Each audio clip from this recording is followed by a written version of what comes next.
Hello, everyone. My name is Glenn Lau Key, and I'm the chairman of the US Asia Institute. On behalf of the US Asia Institute, I would like to say thank you to our guests joining us to listen to this important exchange on Asian American Pacific Islander issues and American policy making, and to our honored esteemed speakers for taking the time to discuss these important matters. In honor of the Asian American Pacific Islander Heritage Month, we hope to bring together communities in the United States to discuss relevant issues for the API community and tie in these issues with the work of policymakers who are seeking to advance opportunities for the AAPI community. We are excited to hear the perspectives of our speakers today, who come from many unique backgrounds on this timely and important topic for our nation. To give everyone a brief background of the US Asia Institute's mission, its mission is to promote greater understanding and strengthen ties between the people and governments of the United States and Asia. Our organization's roots trace back to 1978 with a particular focus on AAPI community issues.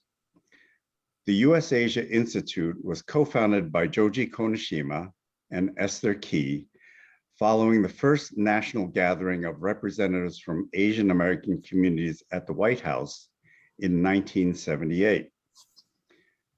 Though diverse, these communities shared a deep and common concern over the misconceptions and negative stereotypes of Asia held by many Americans.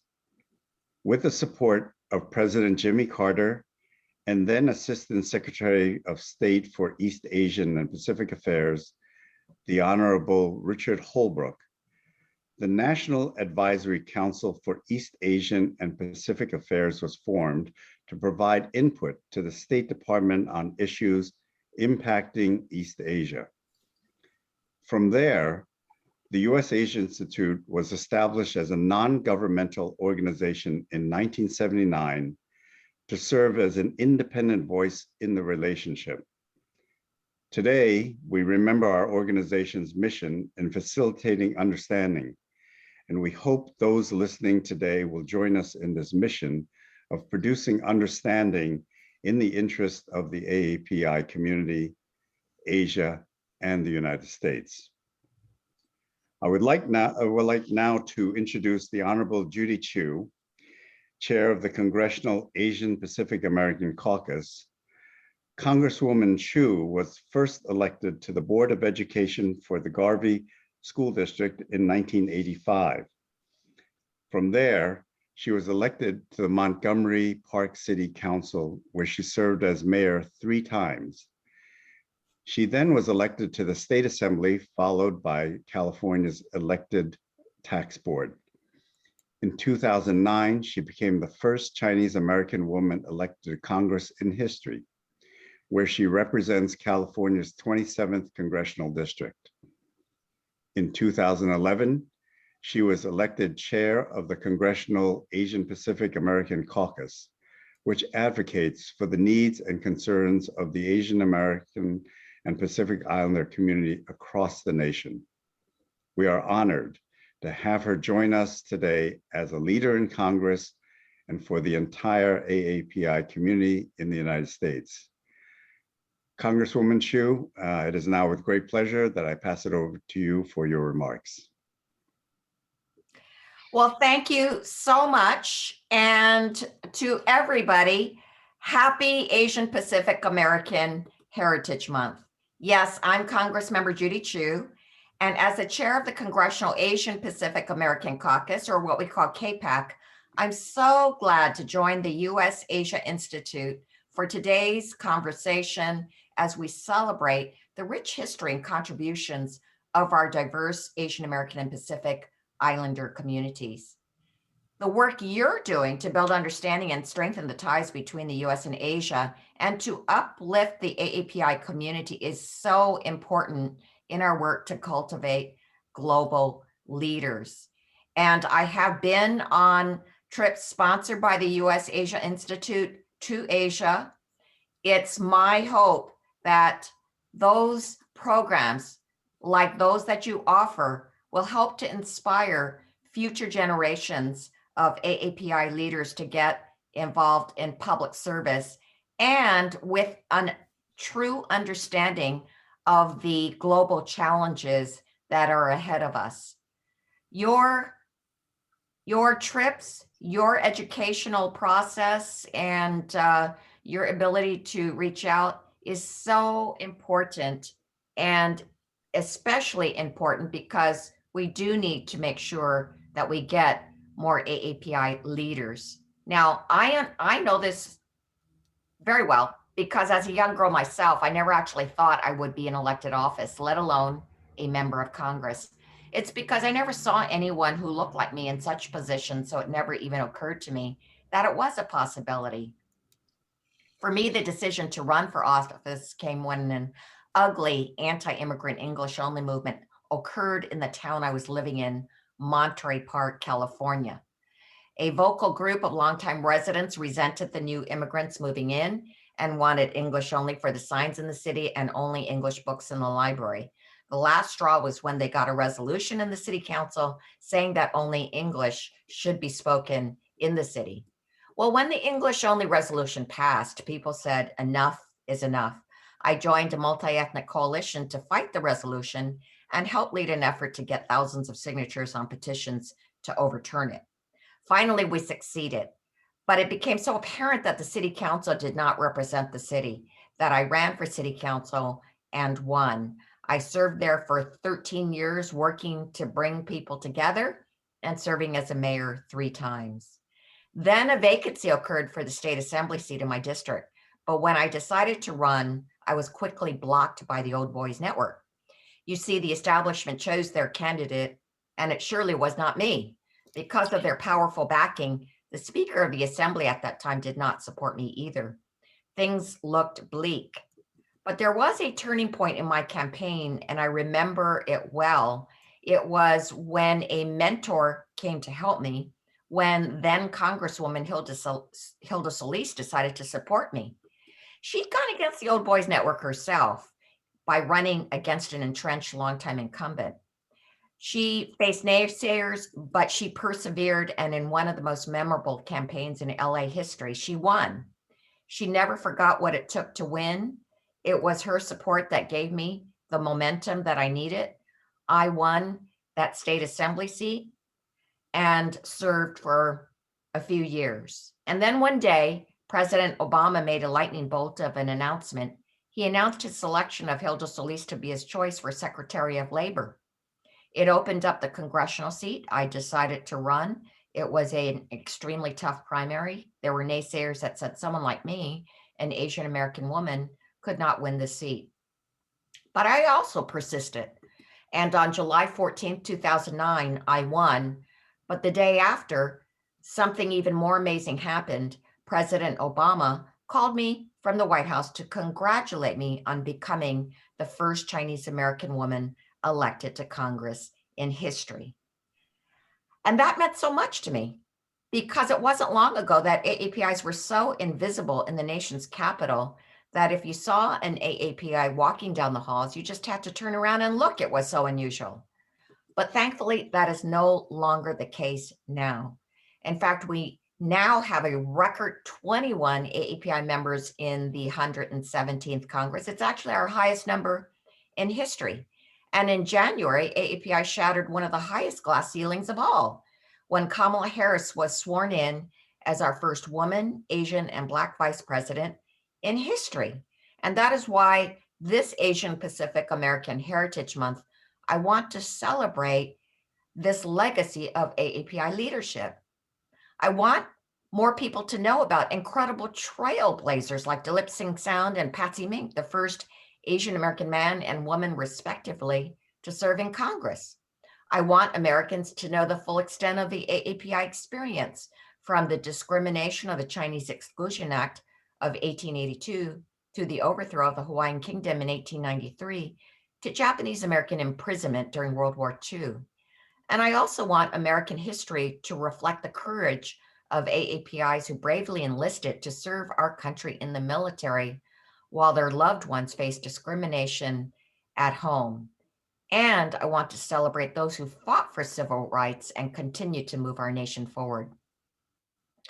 Understanding the rich history and contributions of the AAPI community is more important now than ever, as the Asian American community faces surging anti-Asian hate and violence tied to the coronavirus crisis. These attacks have been happening since the beginning of the pandemic, with over 6,600 reported anti-Asian hate crimes and incidents in just the past year alone. And these attacks have become almost daily tragedies, with many wondering, will I be next? But it wasn't until the murder of 8 people at 3 Asian-owned spas in March in Georgia that our nation finally woke up to the violence Asian Americans have been facing. In response, I organized a congressional delegation to Atlanta to meet with the victims' families as well as local AAPI leaders. And we went there with a purpose: to follow the murderer's steps, to show how deliberate he was in targeting places where he would undoubtedly kill Asian women. These attacks were so horrific, so obviously motivated by bigotry and hate, that they propelled the Asian American community into the national spotlight. And now, finally, our voices are being heard. Just last week, the House passed the COVID-19 Hate Crimes Act with strong bipartisan support. And I will never forget being at the White House, standing behind President Biden just 4 days ago as he signed this bill into law. After a year of anti-Asian prejudice and violence, it means so much to know that the voices of the AAPI community helped to create this new law to address anti-Asian hate crimes and to protect all Americans from hate. All these actions show that we are not alone in standing up to hate. They also show just how far the AAPI community has come. So thank you again for hosting today's conversation and inviting me to join you. I'm grateful for all you are doing to help celebrate and promote AAPI leadership. Thank you. Thank you, Congresswoman Chu, for your remarks. We're grateful for your contributions to our nation through your leadership and hope that you will be able to join us again to discuss the achievements and progress we will make for the AAPI community and all of the American people in the near future.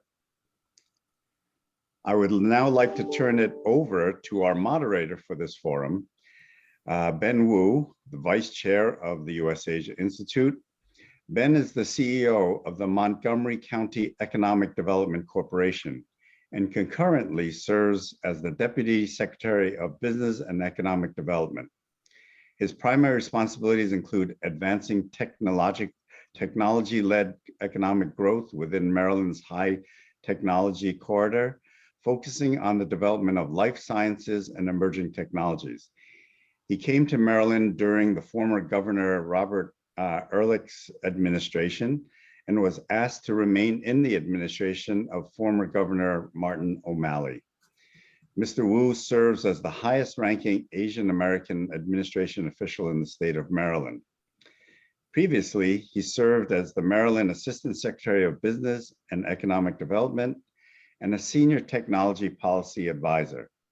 He served in President George Bush's administration as the U.S. Deputy Undersecretary of Commerce for Technology and as the U.S. Assistant Secretary of Commerce for Technology Policy. Prior to joining the Bush administration, Mr. Wu held senior staff positions in the U.S. Congress for 13 years, on the House Science Committee, and for Congresswoman Constance Morella of Maryland. Ben, we are honored to have you join us today, and thank you for moderating this, and we're excited to hear what happens. Please, it's yours now. Well, thank you, Glenn. Having read my bio, I realize now I need to update my bio on our U.S. Asia Institute website. So I'll have to take care of that later on. But thank you, Glenn, and hello everyone for joining us here this afternoon. It was so terrific to hear from Congresswoman Judy Chu, who's such a leader in Congress and for Asian Pacific American issues, and who is also a good friend of the U.S. Asia Institute. So I wanted to say how thrilled we are to have heard from her as we celebrate May and Asian American Heritage Month. You know, I'm very pleased to be serving as today's discussion moderator. And it's an honor and pleasure to be here to guide the conversation today concerning API issues and their intersection with the American policy community with such distinguished guests today. You know, as Glenn mentioned, the U.S. Asia Institute was created back in 1979, and actually its roots started in 1978 with efforts by then President Carter, and that suggests how it coincides with the creation of the Asian American Heritage Recognition. Back when President Carter was in office in 1978, he recognized for the first time the week-long celebration in the first week of May for Asian American Heritage Month, or Asian Pacific American Heritage Recognition. And then Congress, over the course of the next decade, passed several proclamations renewing the idea. And then it was in 1992 that President George H.W. Bush, 41, designated the whole month of May as Asian American Pacific Islander Heritage Month. And I remember being at the White House Rose Garden ceremony for that signing. And it was a big deal because that meant that we as Asian Americans were able to celebrate our significant achievements to the rich history of the country over the course of a month instead of just a week. But since that time, we've seen a great number of advancements with Asian Americans throughout all of society, leadership, and politics, entertainment, sports, and it's a terrific opportunity for us to celebrate Asian American Pacific Islander Heritage Month each month in May. And it's a opportunity for us to celebrate through special coverage projects, cultural aggregations, and also unique opportunities to engage our community. And to be able to help talk a little bit more about that, especially with the intersection of foreign policy and also politics, we wanted to bring together two very distinguished folks to talk about Asian Pacific American Heritage Month and how it impacts the politics and foreign policy. First, I'd like to introduce Christine Chen. Christine is the co-founder and executive director of Asia Pacific American Vote, APIA Vote. Christine is somebody who is such a dynamic leader in our community. She was just named earlier this month by ABC News and Good Morning America as one of the people who we should be watching. And I think the title of their piece was "Who's Making AAPI History in 2021?" And also, Christine was just recognized by Gold House as one of the 100 most impactful Asian Americans.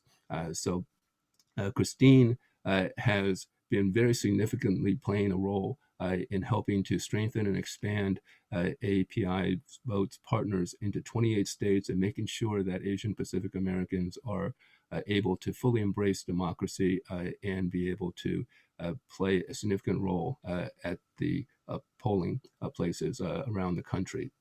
API Vote provides research and polling for Asian American voters and their regional trainings and field programs, and have strengthened local grassroots programs in reaching and mobilizing Asian Pacific Islander voters. And through all of these efforts, API Vote has played a key role in elevating the Asian American and Pacific Islander electorate to an unprecedented national level in recent years. Christine was profiled by Newsweek magazine in 2001 as one of the top 15 women who will shape America's new century in this 21st century. Previously, Christine served from 2001 to 2005 as National Executive Director of the Organization of Chinese Americans, OCA, and she has more than 2 decades of experience in organizing and advocating on a myriad of issues that have been so impactful to our Asian American community, from immigration, hate crimes, affirmative action, census, racial profiling, voting rights, election reform, and various You other. don't have to read the whole bio, Ben. But there's just so much. One thing, though, I do want to note about Christine is that, with all of her accomplishments and achievements, she is a very proud Ohio State Buckeye. So I also want to introduce Professor Apichai Shipper. Professor Shipper is an adjunct professor in the Asian Studies program at Georgetown University School of Foreign Service and the Asia Regional Chair at the Foreign Service Institute of the United States, Department of State. He also serves as an associate editor at the Pacific Affairs and an editorial board member of Critical Asian Studies. In addition to his professional and academic interests in Asian affairs, his current research focuses on normative visions of good society during late capitalism. He is the author of the book, Fighting for Foreigners, Immigration and Its Impact on Japanese Democracy, and also a guest editor of a special issue in Pacific Affairs on citizenship and migration. Professor Shipper's publications have also appeared in Asian Politics and Policy, Journal of Japanese Studies, International Studies Quarterly, the North Carolina Journal of International Law and Commerce Regulation, among many other publications. He has served the academic world by receiving a number of research grants from the Social Science Research Council, the Japan Foundation, the MacArthur Foundation, the National Science Foundation, the Japanese Ministry of Education, among many other grantees as well. I also want to note that prior to his public experience, Professor Shipper was a faculty at the University of Southern California with a joint appointment in the Department of Political Science in the School of International Relations. Professor Shipper has been a visiting researcher at UCLA, Harvard, University of Tokyo, University of Kyoto, Hitotsubashi University, and also Stockholm University. So thank you, Christine and Apichai. Clearly, with all of the backgrounds that you bring to our discussion today, we're very honored to be joined by both of you today. And I wanted to give Apichai the first opportunity to discuss a little bit about his thoughts about Asian Pacific American Heritage Month, what it means to be an Asian American, and also the intersection of foreign policy in terms of not just celebrating Asian American heritage, but also how foreign policy is impacting the Asian American community. Thank you, Ben, for the kind introduction. I also want to thank the U.S. Asia Institute for the kind invitation to have me participate in this event. I think it's a very important event for the AAPI community, and I'm glad to be a part of that community. And this past 2 months, I know that there are many organizations that has been created, and I just don't know which one to join, because there's so many new one from the AAPI communities, and it's great to be part of that. For today's event, I'm speaking here as in my private capacity as a scholar from Georgetown. I know that my full-time job is with the U.S. Department of State, so but my views here is very personal, my personal views, and not that of the government or the State Department or the Foreign Service Institute.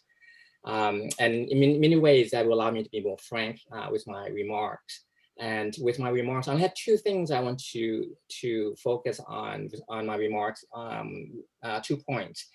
The first point is that, similar to the idea that there is a huge diversities in the AAPI community, there is diversities on the impact of the AAPI community on foreign relations and foreign policy. That's the first point. The second point I want to make is that the recent rise in violence against the AAPI communities has allowed our adversaries to target and undermine U.S. efforts to promote democracies and human rights abroad. However, I will argue that our government responses also has provided an opportunity to strengthen our efforts to advance these values abroad as well. So first, let's explore the varieties on the impact that the AAPI community has made on foreign relations. There are 4 ways that, that they have done that, 2 direct and 2 indirect. So first, the direct ways. Members of AAPI communities are directly involved in foreign policy process. We see that with Vice President Kamala Harris, Senator Tammy Duckworth, and House Foreign Affairs Committee members, representatives like Ted Lieu and Yang Kim. These individuals are making policies, foreign policy directly. There are also several people at leadership positions who are responsible for implementing and sometimes making foreign policies, as well as negotiating with foreign governments, like the USTR Administrator Catherine Tai, and in the State Department where I work, there are numerous. There are a number of AAPI members in leadership positions. These also include Ambassador Sung Kim, who is currently the acting Assistant Secretary for the East Asian and Pacific Bureau. He is also an ambassador to Indonesia at the same time. His deputy, who is ambassador to Ketchup, he is a principal deputy assistant secretary for the East Asian Pacific Bureau. You also have Julie Shang, who is an acting assistant secretary for the Western Hemisphere affairs. You also have Kin Moy, who is an acting assistant secretary for intelligence and research at the State Department. And in my humble opinion, these are some of the best active diplomats that US has produced in recent years. And of course, I'm very biased because these are members of the AAPI communities. Another way that members of the AAPI community have engaged in foreign policies and foreign relations is that they've been directly involved in politics of a foreign country. That is, member of the AAPI community can play an active political role in a country where they have immigrated. For example, I give you one example. There are many, many examples. One example coming from with Muso Cool, she's both a US citizen as well as Cambodian politician and right activist in exile. She is considered one of the most prominent women in Cambodian politics. And for 20 years, she has been at the forefront of Cambodian efforts for democratic reforms in that country, for the free election as well as human rights. And as a daughter of a Khmer Rouge victims, Su spent most of her young adult life in exile in the US, particularly in California. And when she returned to Cambodia in 1991, she worked to rebuild the country, first by founding an NGO for women's empowerment, and by joining the Phun Sinh Pech Party, one of the major political parties during that time in the 1990s in Cambodia. And as a member of the Phun Sinh Pech Party, representing the Battambang province, she also served as Minister of Women and Veterans Affairs from 1998 to 2004. And as cabinet member, Su Kwo authored the domestic violence law and negotiated an agreement with Thailand to curtail human trafficking in Southeast Asia and allow Cambodian women trafficked as sex slaves to return home instead of being jailed as criminals. So Su Kwo also launched a campaign to engage NGOs, law enforcement officers, and rural women into a national dialogue on women's development. She later became a member of the Sam Rainsy Party and vice president of the Cambodian National Rescue Party until that party dissolved in 2017. She currently lives in Rhode Island and cannot return to Cambodia. So she is one example where you have a member of the AAPI community that's actually directly involved in foreign policies and foreign politics of one country. And another 2 ways that how the AAPI communities are involved is indirectly. They're indirectly involved in promoting American values of democracy and human rights abroad. AAPI constituents play an important role in pressuring members of Congress on foreign relations with their place of immigration, especially on the promotion of democracy and human rights issues. In fact, they can help launch the democratization process in the place where they came from. For example, during the mid-1980s, the Formosan Association for Public Affairs lobbied Congress through the Congressional Taiwan Caucus to pressure the Kuomintang regime in Taiwan into releasing political prisoners and respecting human rights. Just activism prepare the foundation for Taiwan's transition to democracy in the 1990s. And finally, members of the AAPI communities can also directly involve in advancing specific laws and US bilateral relations with the country where they have immigrated. AAPI constituents currently include 11 million or 4.7% of the eligible voters, many of whom live in big states with numerous congressional representations like California, Texas, and New York. And even in the Midwest states with much fewer congressional representation like Minnesota and Wisconsin, AAPI voters are important. When representatives from these states decide to take on foreign relation issues and involving Asia, that their APPI constitution consider to be significant, it is well known that other members of the Foreign Relations Committee will allow them to take the lead on that particular issue. For example, Minnesota is the home to a significant Laotian and Hmong population. Therefore, it is not a surprise that Hmong and Lao issues would gain the attentions of Minnesota senators and representatives. For example, in 2020, last year, the spring of last year, Representative Betty McCollum of Minnesota introduced a bill to halt the deportation of criminal convicts who are initially Laotian and Hmong back to Laos. So these are 4 ways in which the AAPI community has made an impact on foreign relations and foreign policy. So my second point is much shorter, and that have to do with a 150% rise in violence against the AAPI communities during the past years due to COVID-19 has allowed US adversaries to target and undermine our efforts to promote democracies and human rights abroad. Some US adversaries are circulating anti-American propaganda using historical and statistical data on domestic inequalities and racial injustices in the United States, especially historical mistreatment of marginalized and underrepresented communities like Blacks, Latinos, and Asians. For example, in March of this year, the propaganda department of the Chinese Communist Party releases annual human rights records of the United States. In it, the State Council Information Office faults American efforts to promote human rights abroad as something they would call double standards, or in quotation, malicious design to pursue hegemony under the pretext of human rights, in quotation. Undoubtedly, this recent rise in violence against the AAPI communities is a reflection on the quality of American democracy, which remains a work in progress.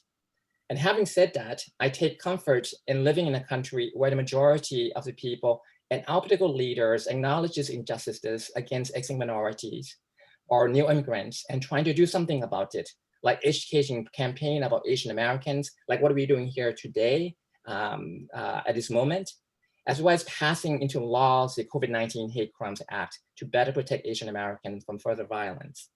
I'm not seeing our adversaries doing this, which should strengthen our efforts to advance democratic values and human rights abroad. And that's all I have. Thank you. Well, thank you, Professor Shipper. Very insightful. Appreciate your comments. Let me turn it over now to Christine. Thank you, Ben, and thank you to the US Asia Institute. I'm always looking forward to these conversations every summer. This year, the 2020 presidential election cycle was really historic for Asian American Pacific Islander communities. From making history by attracting presidential candidates who directly address the API electorate to over 1.1 million viewers through our presidential town hall in 2020, to overperforming voter turnout nationally from 59.7% to a 10% increase over 2016. APIs did not just overperform other racial groups, their participation exploded by 61% from 2016. API's voters were more engaged than ever, and however, this historic year did not happen overnight. And API Vote and its partner network is proud to have played an important role in making this possible. And this is something that we've been working on from day one, because back when we were a project out of OCA back in 1996, we recognized that we as a community, as an advocacy organization, was not as powerful as our counterparts in the African-American community, the Latino, the women's, even the youth organizations, because our community was not necessarily turning out to vote. And so we were missing that one voice. Also since our official founding in 2006, when we incorporated as a standalone organization, we have been investing broadly and deeply in API communities across the country in over 28 states. It's about building the capacity and infrastructure that really paved the way for these electoral gains highlighted in 2020. This meant training volunteers, understanding what tools you actually had access to, what are best practices in terms of messaging, and making sure that our voters had the information that they needed, or that we were able to translate materials, and making sure that limited English proficient communities were also included in this effort. By providing these culturally competent trainings focused on voter registration, engagement, volunteer recruitment, and get out the vote strategies, we have strengthened our network beyond just partner organizations. We leverage these resources and capacities to drive the historic turnout powered by two key factors. That's early voting and mail-in ballots, and a targeted API voter engagement. In fact, in 2020, APIs increased their participation by mail-in ballots by 310% over 2016. And after the final count, 73% of all API voters voted early or by mail. That's more than any other racial community. In battleground states like Georgia, Arizona, and North Carolina, over 85% of API voters voted early or by mail. It is critical now that we fight back voter suppression legislation introduced in several states, especially since API voters have greatly benefited from access to early voting and mail-in ballots during this time period. For us, access to early and mail-in voting is about freedom to participate in our democracy and to enjoy safely at the ballot box, even when there are threats of hate and violence, as we had experienced this past year. So at this particular point, I'm going to go ahead and share a couple of slides just to also show some of the trends that we're seeing. 1 second.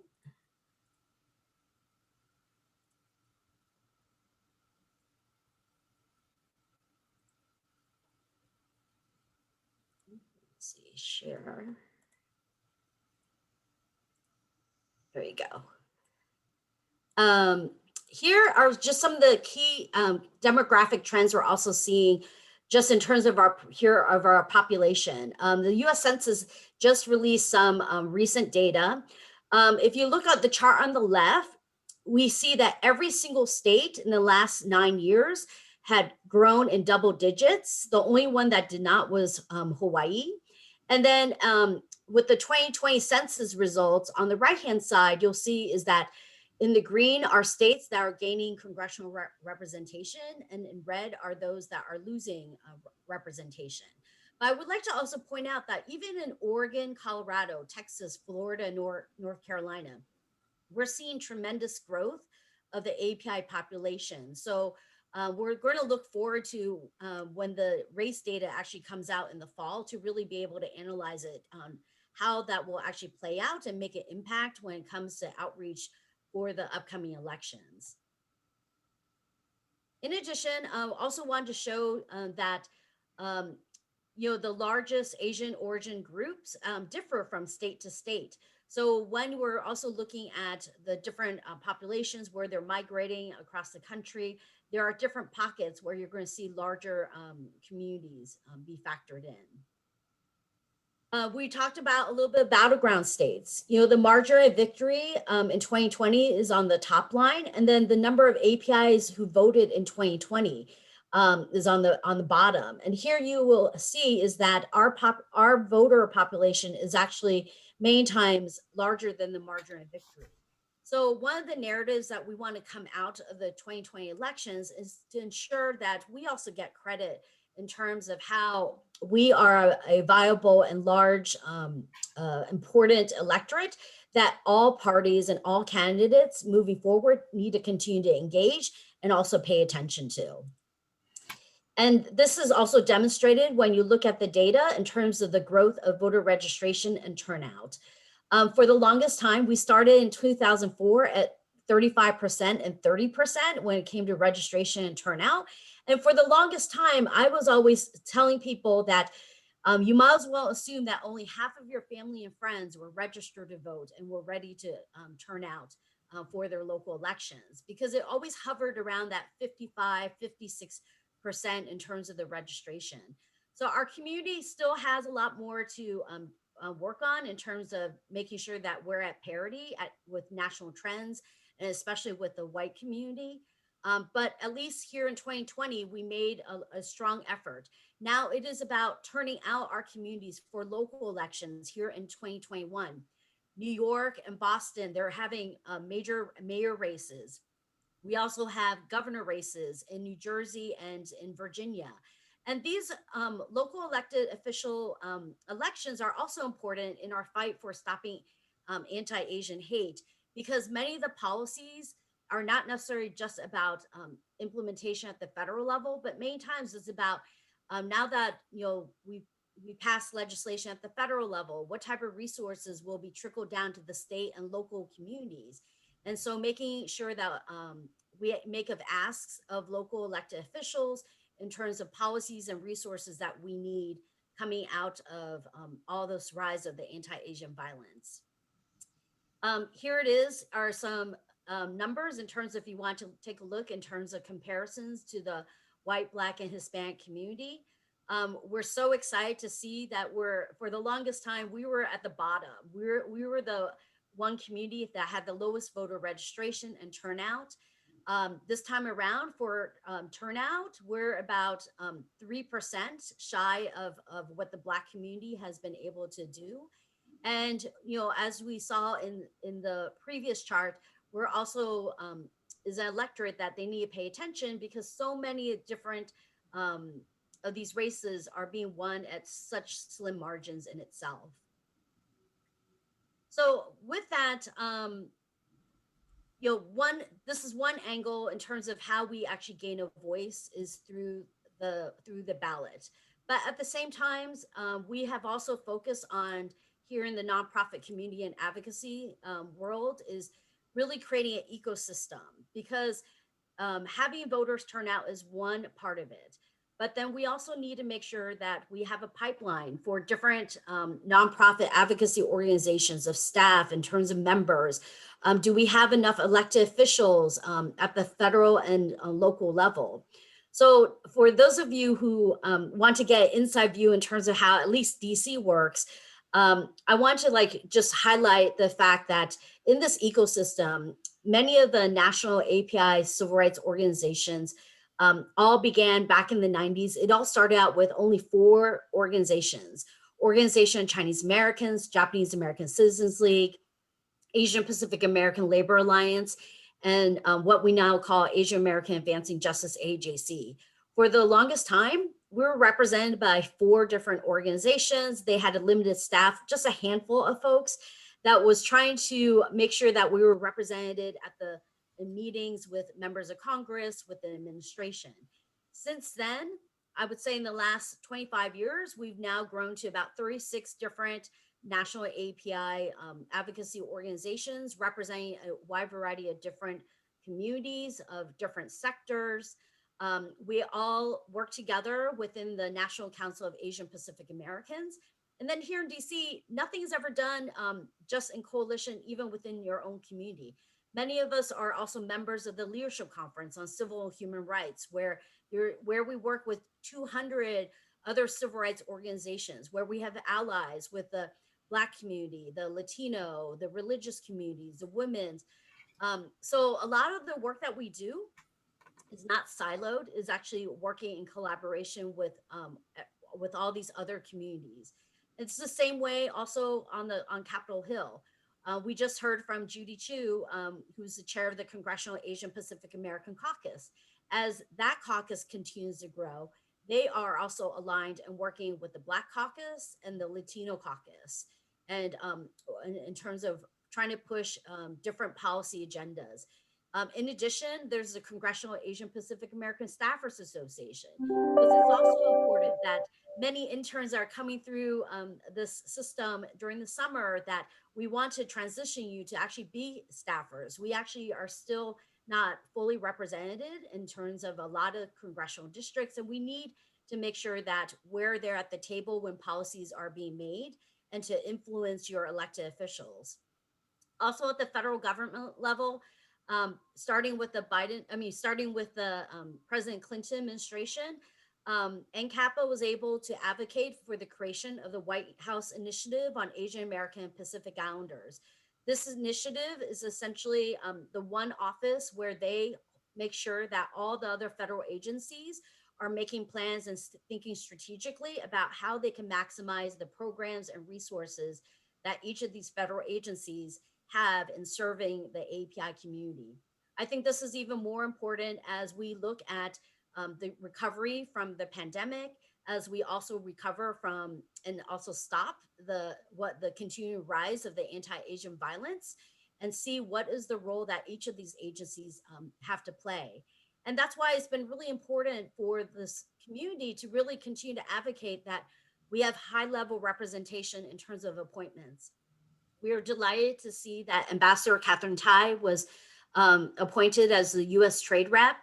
And then also because for the longest time, we were not getting other high level appointments, thanks to Senator Tammy Duckworth and Senator Mazie Hirono, they were able to use their voice and to be able to ensure that eventually the White House administration was able to appoint Erica Morisugu as the Deputy Assistant to the President and the Asian American Pacific Islander Senior Liaison. But that she wasn't necessarily just someone with a title, but she was strategically in a place where now she is in everyday conversations with other senior advisors in terms of all the different conversations as different policies are moving, just to making sure that the API community is also input is actually added in there. And that's in support, and they have the support also of API staffers in the Office of Public Engagement and the Office of Presidential Personnel, because we still have thousands of other appointments and jobs that need to be filled. And once again, it is about making sure that we have more resumes and people in the pipeline. I will tell you right now, we are, from the community side of things, we have not seen enough resumes. So as much as we want to go ahead and advocate for the administration to appoint more AAPIs, we also need to do what we can to start the conversations with the community about increasing APIs, taking into consideration a career in public service, a career in government, or even if you're in the private sector, to take in consideration taking a break for a few years to consider going for an appointment position as well.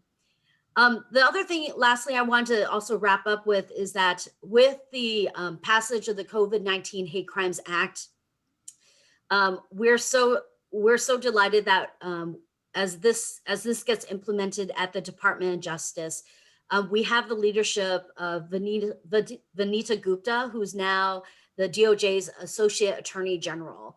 So once again, it's also about making sure that we have API talent in some of these key agencies as it's related to some of the policies that we've been championing and advocating for. But at the same time, I don't want to just focus on the federal level, because it's all tied to also those of you who are at the state and local level. It is about, like I said, the local elected officials, the boards and commissions, building the local coalitions.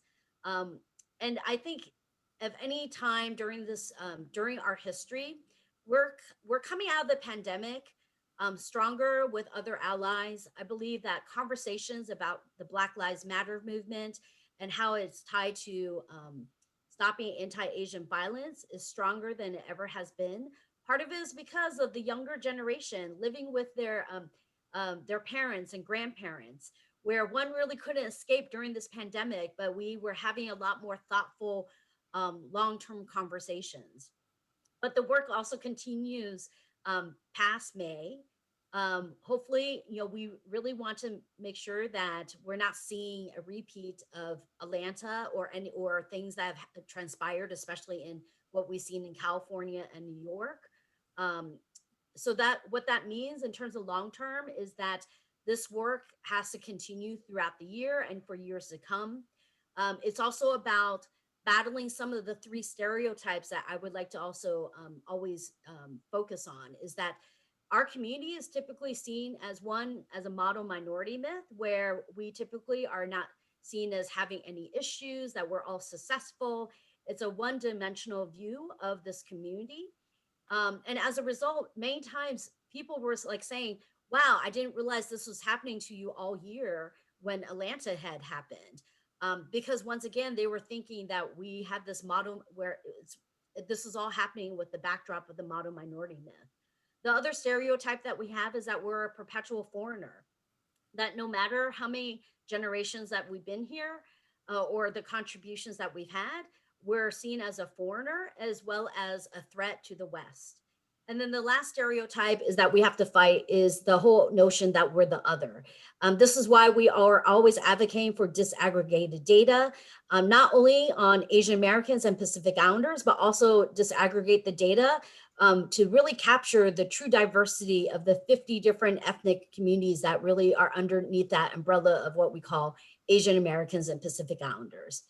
But with that, I look forward to working with all of you. Hopefully these are great food for thought in terms of understanding where we're at, in terms of our infrastructure, in terms of what we were able to gain out of the 2020 census, as well as presidential election cycle, but also what work that needs to be done as we move forward. Thank you. Well, thank you, Christine. That was a terrific presentation. And I wanted to encourage everybody to submit questions to the chat. I know some of you have already done that. We do have some time for questions. And I wanted to start that off by asking Apichai and Christine an individual question, because I know that most of the attendees are congressional staff, fellows, interns, as well as people who are just emerging in their career, especially in international relations and in politics. So, Apichai, I wanted to open up with you. You had mentioned in your presentation that a very impressive list of diplomats who are Asian American and who have had this distinguished and very stellar career at the State Department as diplomats for our country. But there's also this perception that Asian American diplomats are discriminated against because there's a belief that they cannot represent adequately countries or restationed in countries of their birth because they may be potentially subject to some sort of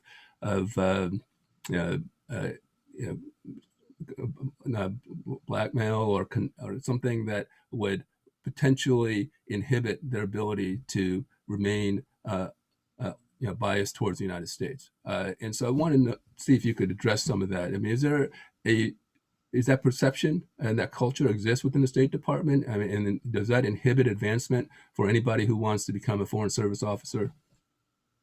Yeah, thank you, Ben. That is very acute questions, and my answer will probably get me in trouble. But like I said, I'm speaking as a private citizen here today. That perception, I don't think I can, in my opinion, I don't think it's perception. I think it's fact. We know that certain individuals cannot serve in Asian posts because of their background, and that will be. They will be seen as they will be more likely than others for extortion and so forth, right? Blackmailing and so forth. And so the idea that the Asian American communities are being targeted, and why don't we see the same thing, for example, with descendants of Germany, for example. So you see that. So you definitely. I mean, I think that's a factual, and that practice will continue. Although, because the Asian American communities are raising this more and more, we maybe see a change in that. You've probably also seen some of these in the mass media of recent about the promotion of Asian Americans being inhibited as a result of COVID-19. So that part, that part, I'm a little bit more perplexed because as the leadership, the current leadership in many of the in the State Department, in the roles that they're taking, I just only mentioned 4 or 5 of them, and these are really high profile positions, and they are being occupied by Asian Americans. So I think at that level, those are, I don't think there is any issues in terms of impediment, but maybe at a lower level, as people, if they want to have a, I said the middle range level who want to become, let's say, the division chief of the embassy or divisions, they may find some obstacles. But I do not have the data, and I don't think anybody has that data. Okay. Hope that answers your question. No, well, thank you for that frank assessment and those remarks. Appreciate that. I also want to just add in there, I think part of it is why we need to also work with our allies in the media industry and entertainment industry. So a lot of those experts, we should be having them be chosen for those Sunday shows or for those cable shows when we're talking about these different countries and foreign relations. Making sure that our narrative is actually included. I will point out, and I'll put into the link, there's a great report by the Asian American Journalists Association and APIP, where they actually have a report called Invisible Ink Report about media representations of AAPIs. So I think that will also provide a lot of insight in terms of where we need to go in terms of that area that will help influence and break down the stereotypes. Thank you, Christine. So I have a question for you now. The United States, being a participatory democracy, casting your vote is probably the greatest contribution you can make as a citizen. And so thank you for all the work that you've done to help lift the participation within our community. So that's really terrific that you've been able to do so effectively. One of the questions I wanted to ask you is that API vote, also in conjunction with AAPI data and also AAJC, has been conducting since 2014 a Asian American voter survey. And one of the takeaways from the last survey was that the Asian American community, those that are voting, have shifted dramatically to one party in particular. I think some of the data is that the Indian American community, 65% went for Joe Biden. Chinese community, 56% went for Joe Biden. The Filipino community, 52% went for Joe Biden. The Vietnamese community, only 36%, but it's showing trends towards one party. And without going into the specifics of politics, these trends over the course of the past 20 years have been real based off of your survey. When I was involved in the presidential campaigns for George Bush 41 and 43, as well as with Bob Dole in 1996, they were always, the Asian American community was always considered a Republican constituency. But we've seen that evolve over the course of the past 2 decades. Can you just talk a bit about those trends? And also, is that something that we can expect? And is that a good thing for one party to basically control politically a community? Yeah, so we have been seeing that trend. I think there's a couple reasons for that. One, I always advocate for both the Democrats and Republicans that our community is about relationship building, and it's also about how you stand on the issues and how you deliver on your promises on that. So that's why it's really about if the candidates can really address the issues that we are focusing on for that particular election cycle. The other thing is that the Democrats, starting in the 90s, they had already invested resources to hire an API like outreach director and to actually bring in APIs and recruit them for staff positions for campaign staff, and then recruit those to run for office. So also on a project that I used to work on the UCLA Asian Pacific American Political Almanac, we also noticed that a large majority of even local elected candidates and those that won were coming from the Democratic Party. Now, obviously, the last few years, the Republicans have made headway on the congressional side. I know that Jeb Bush back in I think it's 2013 noted to the Republicans that Asians are the canary in the coal mine. So if they don't pay attention or start shifting resources and engaging with the Asian American community, they were going to lose them, right? But I will say, looking at the data, is that you also need to look at how it also breaks down. Even though we are trending more progressive on the issues and right now supporting Democratic candidates, we're also seeing that there are differences with Filipinos and Vietnamese Americans a little bit more conservative, but specifically the Chinese community. Now, in terms of party identification, it used to be Republican, then it went Democrat. Now the largest segment is independent voters. So that's also something that's going to be interesting to tease out and to see what happens there. Thank you, Christine. I had been told by Alec that we need to wrap it up. So I apologize for the program management on my end. But to Alicia and Adrian, you had some terrific questions. Maybe we can try to parcel them out to Professor Shipper and Christine to see if they might be able to respond after this program. But to Professor Shipper, to Christine Chen, thank you very much for your participation. This has been a very interesting dialogue and a good way to celebrate Asian Pacific American Heritage Month. So with that, let me turn it back over to U.S. Asia Institute Chairman Glenn Lau-Key. Thank you, Ben, for guiding the conversation. And thank you particularly to Apichai and Christine for delivering your very important and interesting perspectives.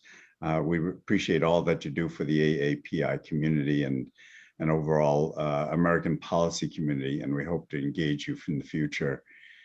There are clearly many issues that the community still faces, but I'm hopeful that through engagements like this, we'll have the opportunity to address them as a country and improve life for all future generations of all Americans. Before we close, I'd like to make a final announcement. If you are a congressional staffer watching today, the U.S. Asia Institute is hosting exclusive congressional briefings through our Japan 101, China 101, ASEAN 101, and India 101 professional development programs. And these sessions are hosted throughout the summer and give congressional staff the opportunity to gain insight into key areas of interest and concern for these countries and regions in Asia.